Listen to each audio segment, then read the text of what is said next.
Imagine if you were given a chance to meet anybody in history. So I've asked this to very many students of mine throughout the years, and I've gotten some really incredible answers. I'd like to tell you what my answer is. I would love to meet my great-great-grandchildren. And I'd love to see how they're doing. I'd love to see how they're turning out. I'd love to help them with their challenges if they needed help. You know, we daven for them every day when we say V'setzaenu, V'setzaenu. We're davening for our great-great-grandkids that they should stay in the path.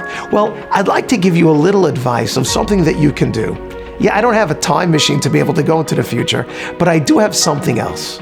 It's something that Chazal teach us, but it's something that my father would always tell me. What it is that you yourself overcome in your life. The challenges that you're able to finally squash. The challenges that you're able to gain control of and to throw water on that fire and extinguish those challenges. Your children won't inherit that Yetzer Hara that you have. Your children won't inherit those tests and those problems because you'll have destroyed it. You'll have vanquished that beast.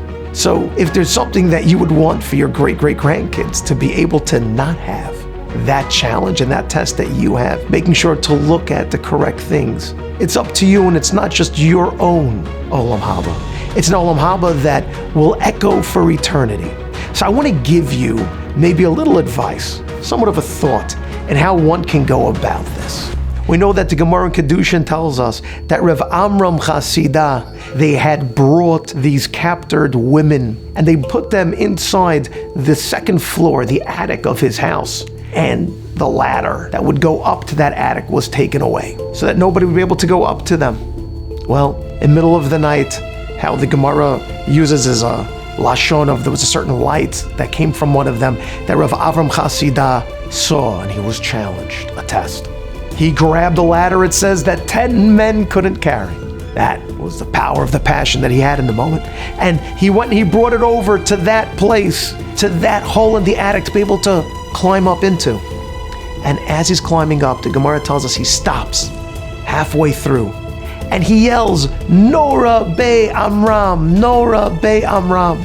There's a fire in the house of Amram.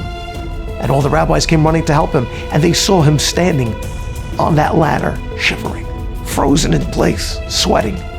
And they said, Rav Amram, what's happening? There's no fire. And he said, oh, there is. And he said to them, I would rather have that embarrassment now in this moment in this world than for all eternity. The story ends that what was the representation of the Yetzer Hara came as a fire out of him, and he told that fire how it did not succeed to defeat him. He yelled in the moment. Rabotai, I want to give us maybe a little bit of advice. The next time you have that challenge, you're watching this on Vayima'en. It's my bar mitzvah parsha, actually, Parshas Vayeshev, that has the Vayima'en. And you know how the trup goes? I do. I read it in Ashkenaz. It goes like this. Vayima'en. So the next time you have this challenge and you're about to look at something that you shouldn't, we know that Rav Amram yelled, Nora Be Amram, but maybe you can just stop there and say, Vayima'en. I can almost guarantee it'll wake you up and hold you back so that your future generations will never have to yell Vayima'en.